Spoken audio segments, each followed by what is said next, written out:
And hello everyone and welcome to Richmond, to my hometown just southwest of London. And I thought I'd give you a little glimpse why this part of London is so remarkably beautiful. First of all, Richmond has got nearly 900-year connection with the royalty and the monarchy. And I will tell you a bit more about that later. But now we are standing on Richmond Green. Richmond Green is said to be the prettiest urban green in the country. It's surrounded by fabulous architecture from 1700s.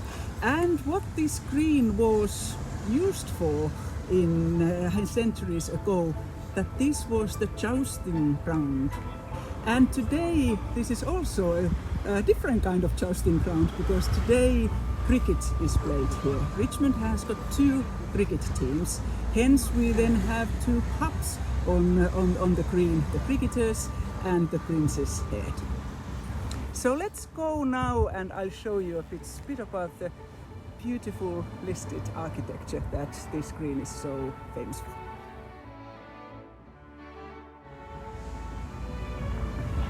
And here we are standing in front of the Maids of Honor row houses. There are four identical houses behind me, and they were built for the Maids of Honor of Queen Caroline, the Queen of George II in 1724.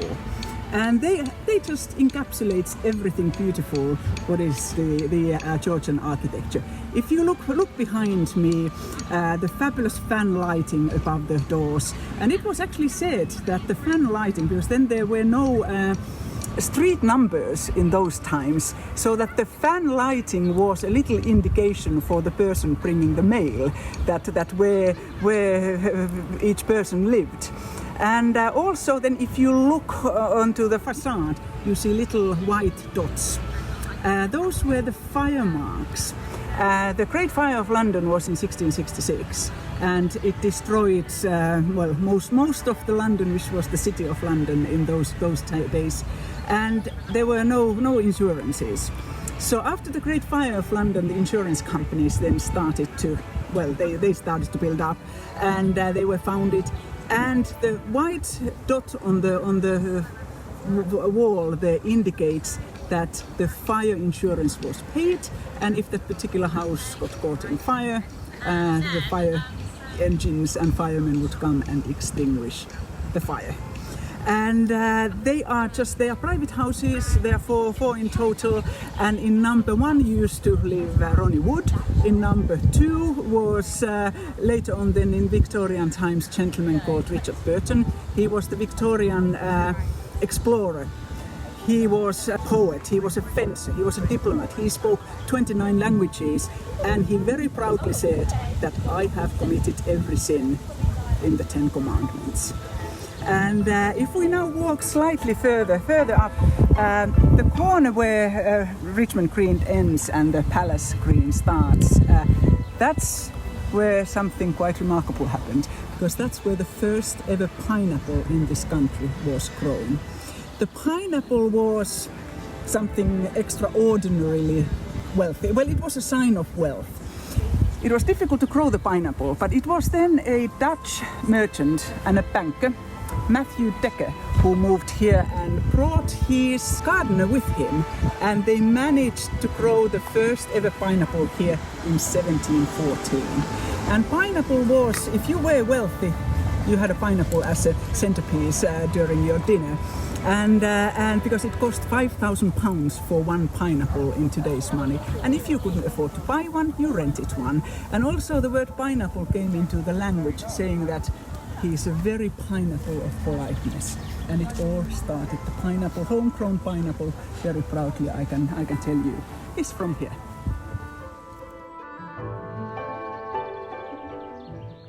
Here we are standing next to what looks like a very ordinary post box. But if you look closer, you notice that there's no indication who was the king or the queen during whose reign this was erected. And that is a fact. There's about 70 of these dotted around the country, because these post boxes were erected in 1880 when the government had to find a way of saving money. and they dropped the cipher for a few of the boxes and saved about £2. And this is quite sort of historically important. So look out for the other 69 and report back to me.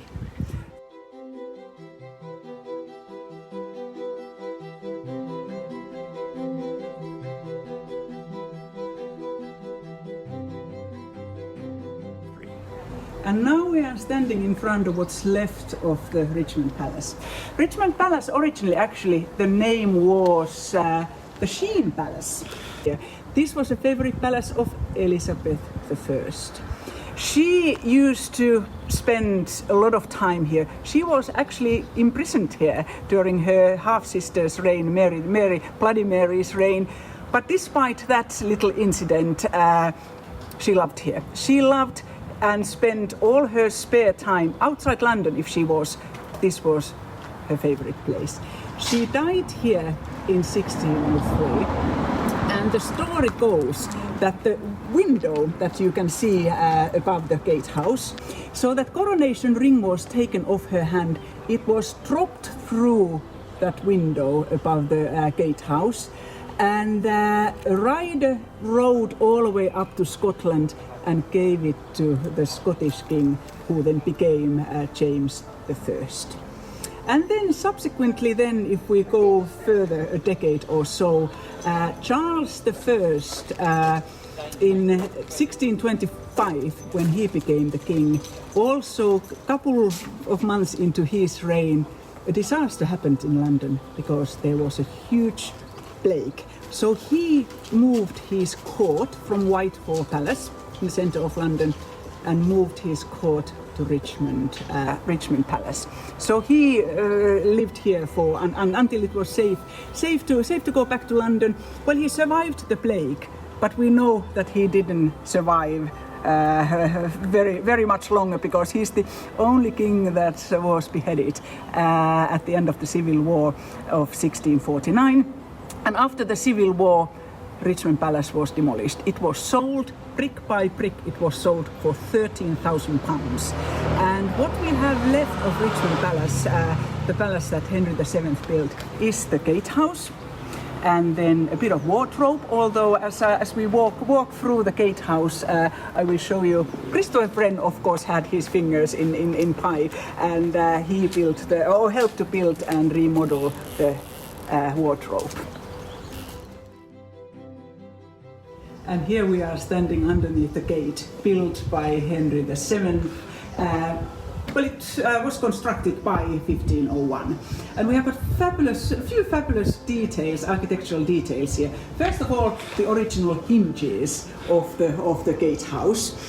And then if you look at this bit of stone on the wall, they are in all four corners of the gatehouse here, and they were because the wagon wheels otherwise would scrape the wall of the gatehouse. So these were here there to sort of tell you that you are now going too close to the wall and you can't get through.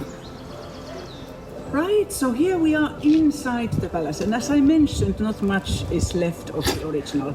The coach house that or the gatehouse that we entered into, and then a bit of the wardrobe. And the wardrobe is part of the original gatehouse, but then the building behind me is attributed to Sir Christopher Wren, that he came then and remodeled what was left of the old wardrobe. As I mentioned, that this palace was the favorite of Queen Elizabeth I. She had, one of her godsons, John Harrington, although she had 102 godchildren. John Harrington was one of her favorites. He was a bit of a court jester as well. He was funny, he had studied law, but he was also an inventor.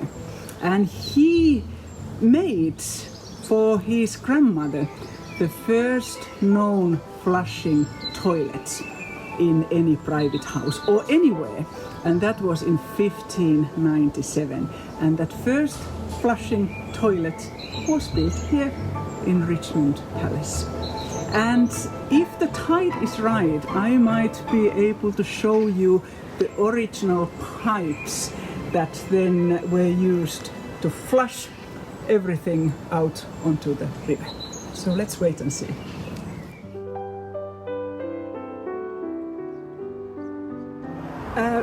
Now we have come to the riverside and we are looking at the villa, standing in front of a villa called the Askill House. The Askill House, this Palladian style villa, was built in end of 1750s to Charles Askill, who was the Lord Mayor of London in 1761, and it was for him that the current Lord Mayor of London's coach, this ceremonial coach, was built for. So this was his country house, and he had his main house in centre of London in Portman Square. And if we turn around, and you can then see that we are right on the river. River Thames, looking absolutely fabulous. Well, we are standing in front of two small tiny islands in the middle of the river called the Flower Pot Islands. And these islands are quite famous, especially if you are a Beatles fan. Beatles was known to have their penultimate photo shoot on these islands. In April 1969, they started their journey from the other side of the river, jumped onto a rowing boat, rowed onto one of these islands, and then stood there and waved at the fans and photographers that were gathering on both banks of the river. And here we are standing outside one of the iconic pubs in Richmond called the White Cross. And we are right on the river. And when the tide is high, the river comes all the way up to the patio and up onto the maybe third or fourth step. So you can see swans coming into the beer garden, and people can canoe into the beer garden and have their pints while sitting in a canoe. So this is a fabulous pub to be stranded at a high tide. By the river and Richmond Bridge, which I'll talk to you a bit later on, the famous pipe from the first flushing toilets of 1597. The pipe is here. We are in luck because it's low tide. So Elizabeth I's godson John Harrington devised this fabulous new invention, and all the muck then ran into the Thames, as it did in those days until mid-1800s, thanks to Joseph Bazalgette. So the pipe is here.